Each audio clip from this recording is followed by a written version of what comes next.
ఉత్తరాది రాష్ట్రాలకు సంబంధించిన వాళ్ళు కూడా ఉద్యోగ ఉపాధి అవకాశాల కోసం మన దగ్గరికే వస్తారు కదా. ఛత్తీస్గఢ్, జార్ఖండ్ నుంచి, ఒడిశా నుంచి ఇవాళ లేబర్ కూడా మన దగ్గరకు వస్తున్నారు కదా. అభివృద్ధి మేం సాధించినట్ట, అభివృద్ధి మీరు చేసినట్ట అని నేను అడగదలుచుకున్న వారిని. అభివృద్ధికి చిరునామా మన ప్రాంతాలు, కష్టానికి మారు పేరు మనం. మార్కెటింగ్ రకరకాల వాళ్ళు చేసుకుంటారు, వాళ్ళకి మార్కెటింగ్ చేసుకుని తెలివితేటలని చేసుకుంటారు. కష్టం చేసేదే మనకు తెలుసు. చాలామంది నన్ను అంటుంటారు, నీ మీద వ్యతిరేకత ఉంది, నీ మీద కోపంగా ఉన్నారని. నేను అడగదలుచుకున్న మీ ద్వారా, రైతులు ఎందుకు కోపం ఉంటారు? 25,35,000 మంది రైతులకు 20,617 కోట్ల రూపాయల రుణమాఫీ 10 నెలల్లో చేసినందుకు నా మీద రైతులు కోపంగా ఉంటారా? మహిళలు, మా ఆడబిడ్డలు రాష్ట్రం మొత్తం ఆర్టీసీలో ఉచిత ప్రయాణం ఇచ్చినందుకు, చదువుకునే పిల్లల కాడ నుంచి మన పెద్దమ్మల వరకు అమ్మగారింటికి వెళ్ళాలన్నా, అమ్మవారిని దర్శించుకోవాలన్నా ఉచిత బస్సు ప్రయాణం ఇచ్చినందుకు మా ఆడబిడ్డలు నా మీద కోపంగా ఉంటారా? లేకపోతే 1000 ఆర్టీసీ బస్సులను యజమానులను చేసి, కోటీశ్వరులను చేసి, కార్పొరేట్ కంపెనీలు చేసే వ్యాపారం మా స్వయం సహాయక సంఘాలకు అందించినందుకు ఆడబిడ్డలు నా మీద కోపంగా ఉంటారా?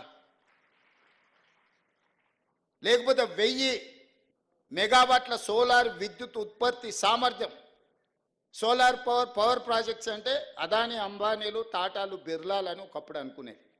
అదాని, అంబానీలతో పోటీ పడే విధంగా మా ఆడబిడ్డలకు 1000 మెగావాట్ల సోలార్ విద్యుత్ ఉత్పత్తి కాంట్రాక్ట్ మా ఆడబిడ్డలకు, మా సీతక్కకు చెప్పి, మా బట్టి విక్రమార్క గారికి చెప్పి ఇవాళ 1000 మెగావాట్ల సోలార్ ఉత్పత్తి సామర్థ్యం ఒప్పందం మా ఆడబిడ్డలు చేసిన. అందుకోసం నా మీద కోపంగా ఉంటారా? 50 లక్షల కుటుంబాలకి ఈరోజు 200 యూనిట్లు ఉచిత కరెంట్ ఇస్తున్న, పేదవాడి ఇంట్లో వెలుగులు ఈరోజు ఈ ప్రభుత్వం ఇస్తుంది. అందుకోసం ఈ 50 లక్షల కుటుంబాలు నా మీద కోపంగా ఉంటారా? 43 లక్షల మంది ఆడబిడ్డలకు 500 రూపాయలకు సిలిండర్ ఇస్తున్నాం, అందుకోసం నా మీద కోపంగా ఉంటారా?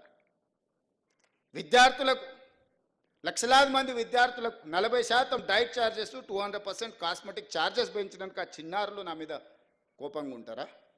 అంతెందుకు 57,000 ఉద్యోగ నియామక పత్రాలు అందించినందుకు వాళ్ళు ఉంటారా కోపంగా?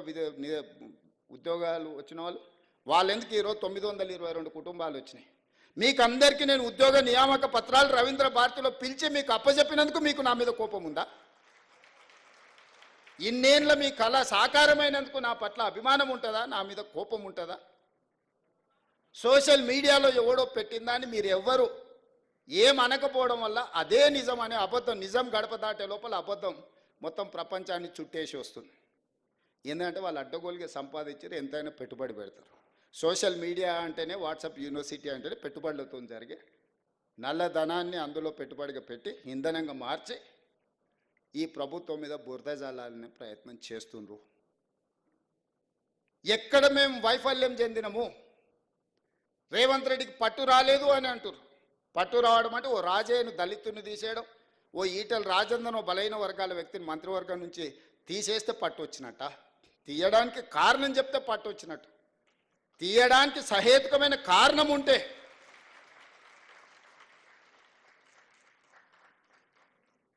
నీ సొంత మోడైనా తప్పు చేస్తే లోపల పెడితే నీకు పట్టు వచ్చినట్టు, కానీ పంచక తింటే పట్టు వచ్చినట్ట? పరిపాలన భవనమైన సచివాలయానికి రానోనికి 10 ఏళ్ళు రానోనికి పట్టు వచ్చిందంట పరిపాలన మీద. రోజుకు 18 గంటలు పనిచేస్తున్నా, మీకే అందుబాటులో ఉన్నా, నాకు మాత్రం పట్టు రాలేదు అంటుంది. ఎట్లా దీన్ని జస్టిఫై చేయాలో మీరు చెప్పండి అని అడుగుతున్నా నేను. ఏ రోజైనా సచివాలయానికి మమ్మల్ని, నేను సీతక్క కూడా సచివాలయానికి పోతే పోలీసులు పట్టుకొచ్చి మా ఇంటికాడ వదిలేసి వచ్చారు. ఇవాళ సచివాలయంలో ఎవరో బిల్లులు రాలేదని